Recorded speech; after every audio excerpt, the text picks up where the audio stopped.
Yay. Hello and welcome to everyone and welcome to Jaya. I'm here today with Jaya Lalita, also known as the Trust Coach. We are going to be having some time to chat about what she does in the world, but also to introduce you all to her as she is coming to Oregon to visit us in September and to do a retreat that we'll talk more about in just a little bit.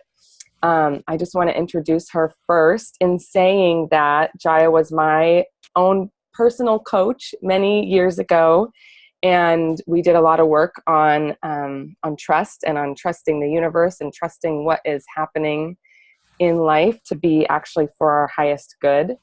And we went on to work together in sort of different iterations as she helped guide me through becoming a coach myself.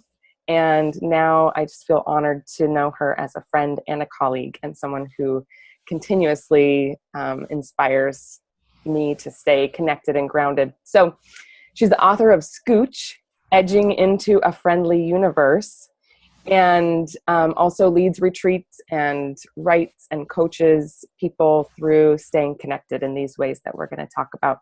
So I just want to open this up with a question for you, Jaya, about this friendly universe that you speak about in your book and that you help us stay connected to in your coaching.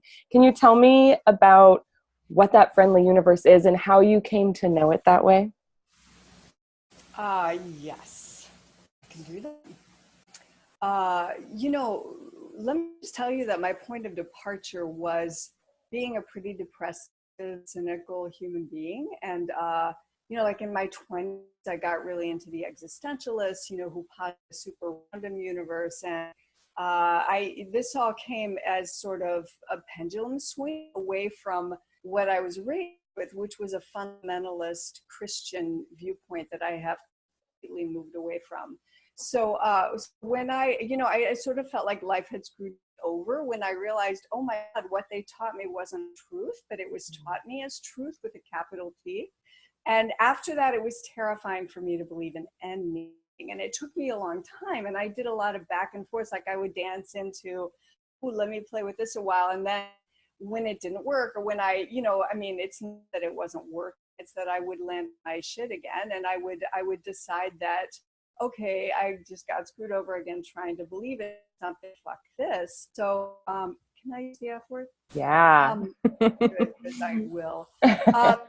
So I was a lifelong seeker though, and I've always been a deeply spiritual person. And even my, the fundamentalist Christian stuff, I was in it with all my heart. And so I just have always had this longing for a connection to divinity, and that, when I wasn't being with that, honoring that, I really was harming myself. So I did continue to be a seeker. I did have a glorious car accident that sort of was that, knock you on the head thing that threw me into a new level of seeing and believing that actually, maybe I'm okay here, and maybe this journey I'm on has some purpose, rhyme, or reason. And the reason the car accident did that is I came out of unconsciousness in a state of just absolute bliss. But it wasn't euphoric. It wasn't like a high. It was so clear. It was so pure and clean. And it was a lot like people talk about near-death experiences, but it took me a long time to even think it might have been that, because I didn't, there were no tunnels, I didn't meet guides or ancestors. I just woke up in this absolutely beautiful state of pure love, and I just forgave everybody for everything, and I just was in love with everyone, and I forgave everyone, and I realized all the things I railed against and got depressed about and hated and was miserable over, just the typical things that happen on planet Earth, that ultimately didn't matter, and that there was a greater force, and that force was love. Now let me not present this as if I then started living that. About a week of pure bliss, love, everybody being sort of drawn to me because I was in this amazing state, I just got back to my ways. But something had happened, and I had tasted something I didn't know I could actually have access to, that sort of reconfirmed my true spirituality that had always been with me. And so I really, like, I got out of a relationship, I got into grad school, I got out of the fear-based sort of stuck place I was in. And my seeking kept going, and I actually was in a very messy relationship for a number of years that that wasn't obviously about my evolution, but it actually, it took me to a place of suffering that was so harsh, and that I revved up my seeking, and I found the work of Byron Katie. And Byron Katie has an actual process, and that was the thing that worked for me. Like, I use this process with my clients because it's a way for people to question their thoughts, any thought, anything you believe, including some negative thought about yourself, what you can or can't do, what you aren't capable of, what you get to have in life. That negative things happening to you mean you're being punished. All the things that we walk around believing, half consciously, unconsciously, consciously, any of that you can to the light and question. And Byron Katie, her work, her practice, her way of being changed my life, and it was a dramatic transformation.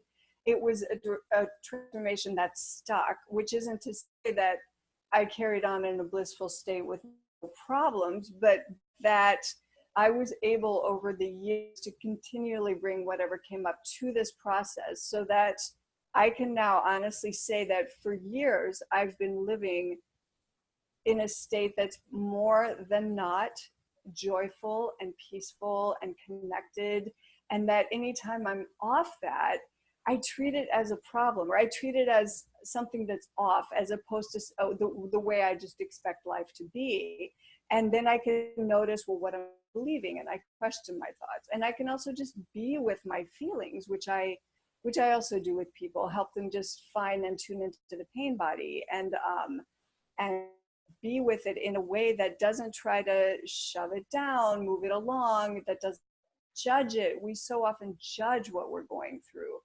A lot of my work is about helping people remove their own self-judgments from the equation, so they can get on with whatever this particular thing they're in is inviting them to. Because I would say, if I could define the idea of the friendly universe in one way, my way, I mean, I got to it through Katie because she talks about the friendly universe.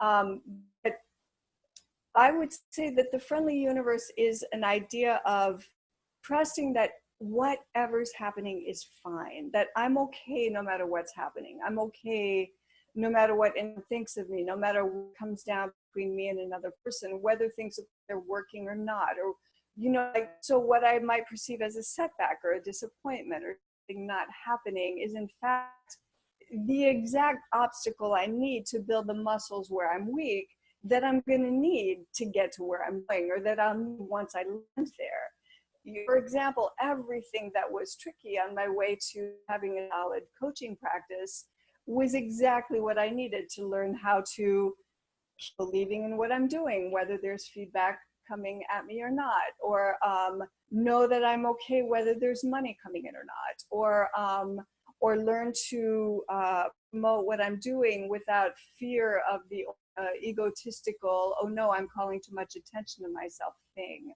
That goes way back to that fundamentalist Christian upbringing. So I just trust now that whatever's happening, it's here for a reason. It's here for a benevolent reason. And I may not see what that is right away, but as I keep moving and asking for guidance and watching what life brings me, I'm going to be fine. And just because it works that way, wonderful things will channel through me that support others to be fine. And yeah, we're all interconnected, and the magic happening for me is never just for me, and the magic happening for you impacts me, and that's how I live. It's so beautiful, and it's so life-changing, that idea that all of that is there for us, and then to bring in the scooch piece, just that it's never even a problem when we get out of, when we depart from that remembering. It's like we just scooch back. Yeah. Yeah, yeah. And Abraham Hicks is one of my current favorite teachers. Abraham as channeled by Esther Hicks. And I used to be so weirded out by the channel thing. It took me years of being told, listen to Abraham before I listened to Abraham. But Abraham likes to talk about how you can never be off your path. You know, and Abraham is who really got me talking about our guidance system. It was something that I was really using and employing and attuned to, but Abraham gave me more ways to think about it and speak about it, but also just to value it at a level of articulating it in my work with people. But so, you know, Abraham's idea is, you know, if you're so-called off the path, what's wonderful is your guide system alerts you to that. It feels off to you. And you can, if you're not judging yourself for being off the path, if you don't fear that being off the path means, oh no, now I'm derailed and I'm going to stay off forever, it's going to take me forever to get back on. If you really just trust, oh, I felt going off. Now let me angle back in, let me course correct. And our guidance systems, which we aren't taught to pay attention to or tune into or value, are profoundly powerful and accurate. And you know, we really can learn to trust that supremely. Like my work as a coach is really very seldom about advising people or telling them what I think they should do, and very often about supporting them to notice what feels off to them or where their guidance system is taking them. And may I just say that this retreat that we're talking about, the Everyday Magic Retreat, has a hefty component of connecting people to their guidance system. Because the magic, you know, those cool synchronicities and signs and symbols that come in life, all of that is those external markers that your guidance system uses. And the fact that it resonates inside you is what calls your attention to it and allows you to know that's for me. Even advice from others, you know, external advice coming in, how you know it's the right advice for you is that instead of making you feel guilty or obligated or afraid or contracted, it supports you to feel relief, expansiveness, and things like that. You know, the recognition that we feel inside about what's right for us, that's what we need to trust. Beautiful. You went right where I was just going to go, because this all then begs the question of, right, of everyday magic. And you just started to bring that in. But I want to just say, so we know what we're talking about here, we'll have a weekend retreat in Oregon, a little bit south of Eugene, at a beautiful retreat center. I'm so excited to see it for the weekend. And there's an early bird date for registration, which is why we're getting this interview out right away. So that's August 8th, where you get a discount to register before that. So tell us a little bit more about what someone may get from going to this retreat, or why they may be drawn to it even. What kind of state are people in? And I know you just did this retreat back east too, so you got to really see what the feeling was and what people came needing and what people left with. Yeah. So, well, first let me give specific numbers because people love that. So it is a $450 retreat, and that covers everything, food, lodging, and the program. And it goes from 5 p.m. on Friday. You can arrive at 3 to get your bearings and just enjoy the amazing location. And you stay till 3 p.m. on Sunday. And so the early bird price that goes through August 8 is $405.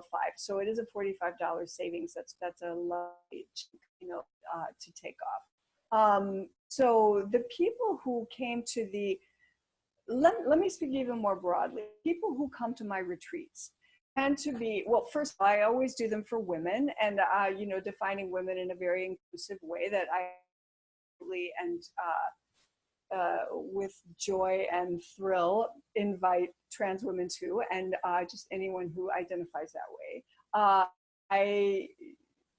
These tend to be people who are spiritual, who consider themselves to be spiritual. You know, a lot of them spiritual, not religious, but any number of belief systems are welcome. You know, but my retreat will never tell you the belief system to follow, or yeah, it will honor you to what I how I think of it is that I support people to apply their own belief system, because my belief is that life pushes us to our walls, which I define as the places where we applying our own belief system. So people who come to retreat typically just want a reset button, and I of the curriculum in the Everyday Magic Retreat, but so it functions as a large reset button. It's an amazing temporary community that bonds together very quickly with a lot of love and support. And I, published on my website is the workshop agreement, which expresses the framework that we create, which is a very non-judgmental, very we're all supporting each other sort of framework. I'm very careful to make my programs introvert and extrovert friendly, and there are rhythms that we move through. So there are and also large group activities, small group activities, dyads, and solo work. And there's always is a component that's in silence, but it's not like a meditative silence. This is not a meditation retreat. Actually, and on the Everyday Magic Retreat, there's actually a little quest that we go out on solo, and people love that I give a lot of permission in how I set things up. So you get to do it your way, and you get to push through whatever you want to push through, or like kind of challenge yourself to go outside of your comfort zone as much as you want to. Or if what you need is a more relaxed, more gentle approach, you can give yourself the easiest route. So it really is there's a lot of room for self sort of sculpting of the event, but while I'm holding a very solid framework for people to work within. So people come when they're in a transitional point in life, when they're questing, or if they feel like they want an answer to one specific thing, or if they feel like they've been growing and they want something to keep supporting that growth and sort of take them up a notch, or take them through the next whatever that's presented itself. And often people do come with a specific question, which is actually very appropriate to this particular retreat. But let me speak to the mood of this retreat, because it is the most playful program that I've ever done. And I had the most boisterous, raucous group of retreats in the version that we just did. So who knows what will happen in Oregon, but whatever happens is welcome. And gosh, I didn't even look at the phase of the moon. Do you know what that's going to be when we're together in Oregon? That's a great question. No, I don't. But we were right on the brink of full moon in the New York one, and that was evident. So my style of leading tends to be, I'm deeply spiritual, and I'm like fearless about the shadow, and just going into the hard stuff, because I like to equip people to meet it non-judgmentally and to trust that it's here for a reason. And what comes up, I like to say, always comes up to clear out, not to show you what you're stuck with. So let's just be willing to meet it. But I'm also always playful, and I just see the humor in everything, and I just think it's fun to, point that out and play with that. And, I'm always inviting the fullness of whoever's there to show itself, and, the wisdom of the women gathered to be shared with the group, and to be honored, each individual to honor her own. So we're always holding this group together, where there's so much happening, and it involves tears and laughter, and gosh, that sounds so cliche. We laughed, we cried, but it's true. And that goes deep, or that sometimes someone might want to just stay in the shadows, or just like, I've had enough of the day, I'm going to bed, even if the rest of us are doing something more for an hour. But this retreat in particular, the Everyday Magic Retreat, does pay attention to, draw on, emphasize the beauty, the fun, the bliss, the sort of the delight, the sheer delight in the way the universe sees us. An animal sighting, and you look up the animal and learn that its symbolism, its totemic symbolism, is exactly what you needed. And or you hear a song lyric, and it answers the question you were just holding, and things like that. or the cool, like we were playing at the retreat with finding the cool connections among members who didn't know each other, and those did come to light. So yeah, so the playful factor is very large in this retreat. I'm so excited for this, and personally because even as a coach, or even as a person who has a mission of inspiring people to connect with this same friendly universe that we're talking about, I still feel the need for that reset button, as we all do. And so to be able to know I'm going to this place with these other women where it's like starting to see, to me, it feels like some kind of a map of light, and being able to tap back into that and actually visualize it again, so that as I leave that space, it will be more clear to me, more present after that connection. I don't know. I'm just so excited for that. Yeah. Yes. And the feedback from my New York State retreatants was very much that they got the reset button they wanted, and they felt connected. And I always teach connection as going three ways: to self, others, and the retreat definitely allows for all of those kinds of connections to be. Will you say them again? It cut out just a Yeah, little bit. yeah. So connection to self, Mm-hmm. and to source, and to others. Mm-hmm. Yeah. Wonderful. And yeah, that people reported feeling, okay, I'm remembering magic. I'm tuned in again. I'm giving it more value. I'm clear on something, or I feel equipped to connect to my guidance system in a new way, to keep getting more clarity in X, Y, or Z. So yes, it's really a lovely program. It's really so much fun this is like my maybe 8th retreat that I've led. It has been sort of something that I've been developing and getting better at over time. And so to date, it's the culmination of my work, and it just feels really good. Wonderful. Would you say a little bit about, a lot of my people know Savannah Mayfield Robertson, and I'm so excited just about her involvement in the retreat and her support of holding that space. Could you tell us just a little bit about how you will work together, or what that might look like? Yeah. So very early on in giving my retreats, it became clear to me that it is very helpful to bring in someone else's energy, so that it's not all centered around me, or just so that the participants don't just get my style and my voice. I especially brought people in to create enrichment where I don't have a lot of my own expertise. So people who do more with body and movement. And so Savannah and I don't know each other that well, and we actually have so much fun with this collaboration. And she is all about collaboration. Like, she just loves it. But she's also, like, the reason I'm excited to work with her is she is very passionate about what she does.